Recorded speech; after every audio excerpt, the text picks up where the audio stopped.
dami niyang anak. Nabaray pa nga ang 4. Namatay ang 4. Ilang piraso ang natira? Ayan, 10. Ba? 14 ang naging anak niya? 14. Ay, cute naman. Kung hindi nga na ay mga invalido yung mga uwan. At iis ang kulay. Walang nahalong kulay. Kahit yan. Ano ng mga biik-ik na yan.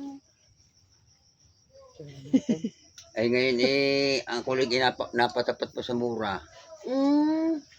Kaya pag Ay, binili, ano talaga? Yung mga gayaan, ilahatan, kunyari, lahatan. Yan ay 3.5 lamang ang isa eh. Ay, 3.5 ang isa niyan?